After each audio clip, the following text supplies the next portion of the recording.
আসসালামু আলাইকুম। অবিরাম বাংলার সংবাদে সবাইকে স্বাগত জানাচ্ছি অর্পা হাসান। প্রথমে বিআরবি কেবলস সংবাদ শিরোনাম। সব তৈরি পোশাক কারখানা আজ থেকে চালু রাখার বিষয়ে একমত শ্রমিক ও মালিক পক্ষ। সবাইকে কাজে যোগ দেওয়ার অনুরোধ শ্রমিক নেতাদের।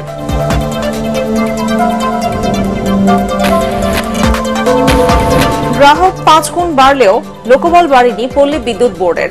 জনবল সংকট ও কারিগরি দুর্বলতার কারণে সেবা বঞ্চিত গ্রামাঞ্চলের কোটি গ্রাহক। এবং বঙ্গবন্ধু সেতুতে বাস ট্রাক সংঘর্ষে 3 জন নিহত ও আহত 8। সৌদি আরবে গাড়ি উল্টে 2 বাংলাদেশি নিহত, আহত অন্তত 7 জন।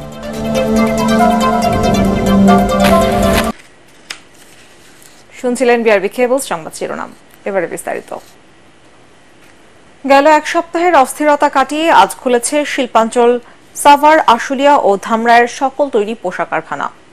বৃষ্টির মধ্যেই শ্রমিকদের কারখানাগুলোতে প্রবেশ করতে দেখা গেছে। কারখানাগুলোর সামনে পুলিশ ও সেনাবাহিনী টহল দিচ্ছে। এখন পর্যন্ত সবগুলোতেই উৎপাদন চলমান রয়েছে। ইন্ডাস্ট্রিয়াল পুলিশ জানায় 4-5টি কারখানা বন্ধ রয়েছে, বাকি 1800-র অধিক শিল্প কারখানা স্বাভাবিকভাবে চলছে।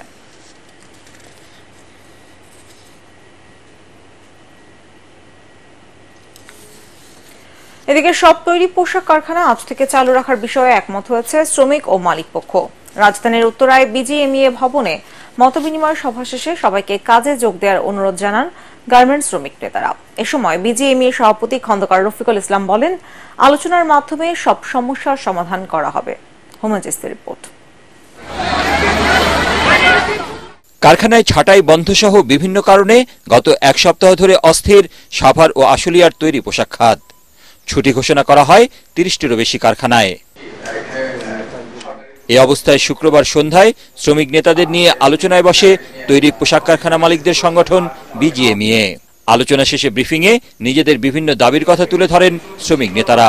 সবাইকে কাজে যোগ দেওয়ার অনুরোধ জানান তারা। গার্মেন্টস শ্রমিকদের জীবনযাত্রার মান আসলেই কম এবং সেটাকে কিভাবে বাড়ানো যায় সেই জন্য বিজিএমইএ এখন থেকে আমরা সহ ঐক্যবদ্ধভাবে সরকারের কাছে কিভাবে রেশনিং ব্যবস্থাটা চালু করা যায় আমরা একসাথে সেটার জন্য কাজ করব। অতীতে আপনারা দেখেছেন যে আমাদের অনেকের চাকরি চলে গেছে, কারখানা বন্ধ হয়ে গেছে এবং আমরাই কিন্তু ক্ষতিগ্রস্ত হচ্ছি। তাই আপনাদের কাছে 2 হাত ধরে আহ্বান করছি, কালকে সকালে আসেন, আমরা সবাই কাজে যাই।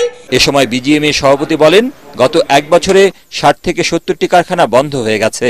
বিদ্যুৎ সমস্যায় ব্যয় বেড়েছে। শ্রমিকদের দাবি পূরণের আশ্বাস দেন তিনি। যেখানে জেনারেটর 2 ঘন্টার সাপোর্টে চলার কথা ছিল, সেইখানে জেনারেটর চলে 10 ঘন্টা, 2 ঘন্টা ইলেকট্রিসিটি থাকে। এই জন্য আমাদের শিল্প, আমরা যতই বলি, খুবই ডিফিকাল্ট সিচুয়েশনে আছে।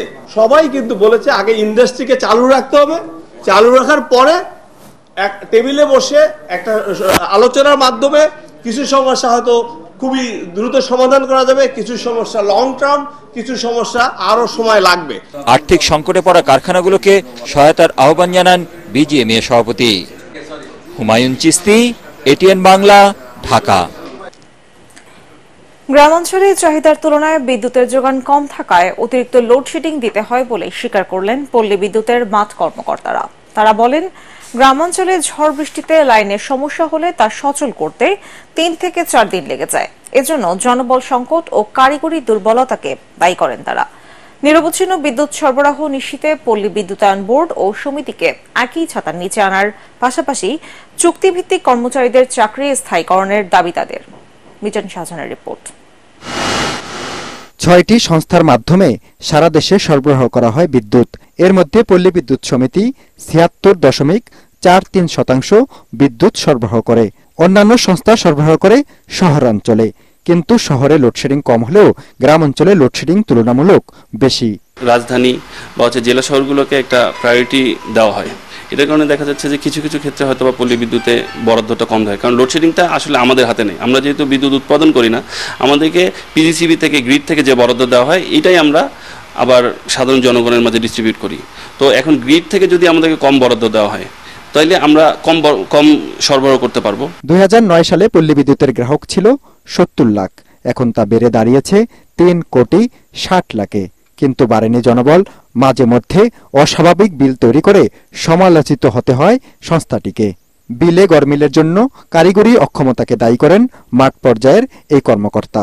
ভুতুরে বিল বলতে কিছু নাই, বিলটা হয় আমাদের যে ইকুইপমেন্ট থাকে, মিটার থাকে, মিটারের যান্ত্রিক ত্রুটির কারণে অনেক সময় মিটারগুলো কোনো সময় অটো পাস দেয়, কোনো সময় বন্ধ হয়ে যায়।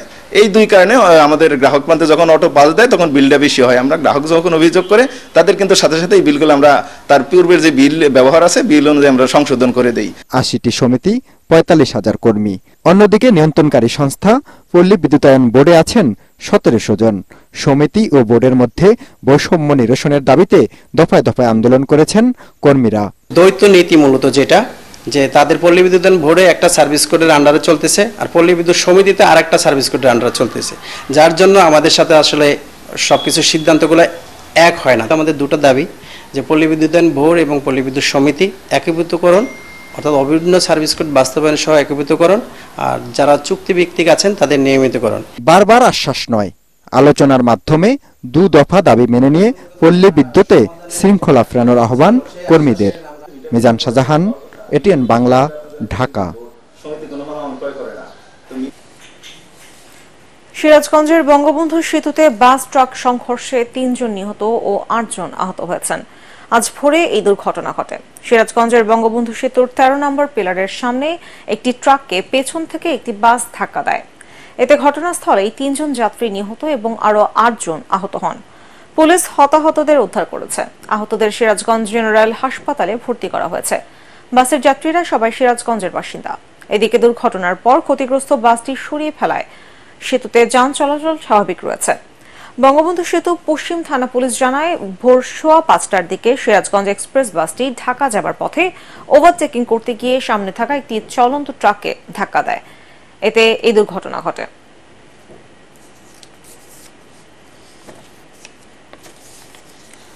সৌদি আরবে গাড়ি উল্টে 2 বাংলাদেশি নিহত হয়েছেন। আহত হয়েছেন অন্তত 7 জন। শুক্রবার স্থানীয় সময় সকাল 10:15টার দিকে আল রাফিয়া এলাকায় এই দুর্ঘটনা ঘটে।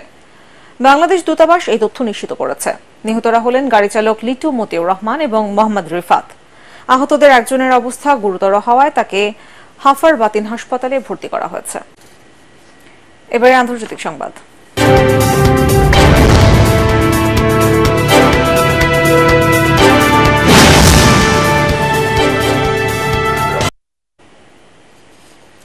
সাবেক প্রধানমন্ত্রী ইমরান খানকে সামরিক আইনের আওতায় বিচারের মুখোমুখি করা হতে পারে বলে জানিয়েছে পাকিস্তানের সেনাবাহিনী। দেশটির সেনাবাহিনীর মুখপাত্র লেফটেন্যান্ট জেনারেল আহমেদ শরীফ চৌধুরী সেনা সদর দপ্তরে আন্তঃবাহিনী জনসংযোগ ISPR কার্যালয়ে ব্রিফিংয়ে কথা বলেন। দীর্ঘদিন ধরে গুঞ্জন শোনা যাচ্ছে সামরিক আইনের আওতায় ইমরান খানকে বিচারের মুখোমুখি করা হতে পারে। আহমেদ শরীফ চৌধুরীর কথায় বিষয়টি আরও স্পষ্ট হল। ব্রিফিংয়ে ব্যক্তিগত এবং রাজনৈতিক স্বার্থ সিদ্ধির জন্য সামরিক বাহিনীর সদস্যদের ব্যবহারকারীদের বিরুদ্ধে আইনি পদক্ষেপ নেওয়ার বিষয়ে সতর্ক করা হয়। ক্ষমতায় থাকতে সম্ভাব্য কোর্ট মার্শাল ঠেকাতে ইমরান খান ইসলামাবাদ হাইকোর্টের হস্তক্ষেপ চেয়েছিলেন। গত বছরের 9 মের সহিংসতার ঘটনায় সামরিক আইনে বিচারের মুখোমুখি হওয়ার আশঙ্কায় ইমরান খান ওই আবেদন করেন। এই ঘটনায় তার বিরুদ্ধে মামলা হয়েছে। জানাবো পার্টেক্স খেলার খবর।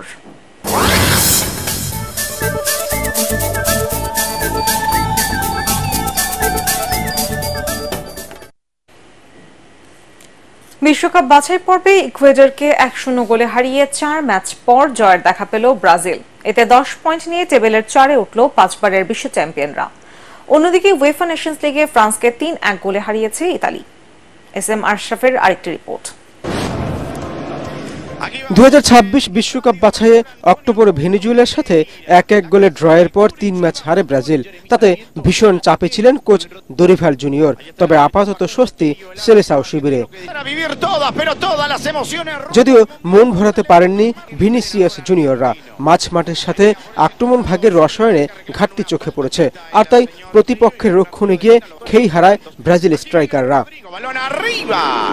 দলের একমাত্র গোলটি আসে 30 মিনিটে। রদ্রিগোর শট ইকুয়েডর ডিফেন্ডারের গায়ে লেগে প্রবেশ করে জালে। এরপর দুদলই বল নিয়ে কারাকারি করলেও কাঙ্ক্ষিত গোল পায়নি। অন্যদিকে উয়েফা নেশনস লিগে 2 ফেভারিটের লড়াইয়ে ইতালিকে স্তব্ধ করে 1 মিনিট না যেতেই গোল করে বসেন ফ্রান্সের ব্র্যাডলি বারকোলা। কিন্তু এরপর স্বাগতিকদের রক্ষণে ত্রাস ছড়াতে থাকে 4বারের বিশ্ব চ্যাম্পিয়নরা। 30 মিনিটে ফেদেরিকো দি মার্কো এগিয়ে নেয় ইতালিকে। দ্বিতীয়ার্ধ স্পালেত্তির শিষ্যদের গোছানো ফুটবলের সামনে দিশেহারা হয়ে পড়ে দিদিয়ের দেশমের দল। ডেভিড ফ্রাত্তিসির পর ইতালির হয়ে তৃতীয় গোলটি করেন রাসপান্ডোরি। SM Ashraf, ATN Bangla. শেষ করার আগে বিআরবি কেবলস সংবাদ শিরোনাম জানাবো আরেকবার। সব তৈরি পোশাক কারখানা আজ থেকে চালু রাখার বিষয়ে একমত শ্রমিক ও মালিক পক্ষ। সবাইকে কাজে যোগ দেওয়ার অনুরোধ শ্রমিক নেতাদের।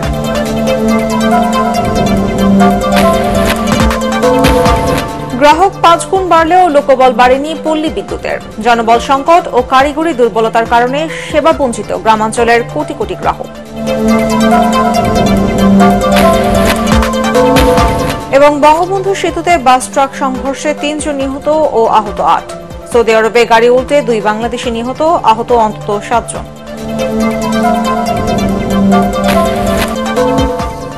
পরবর্তী সংবাদ দেখার আমন্ত্রণ জানিয়ে এখনকার মতো শেষ করছি। এটিএন বাংলার সংবাদ ইউটিউবে দেখতে ব্রাউজ করুন youtube/এটিএন বাংলা নিউজ। ধন্যবাদ সবাইকে।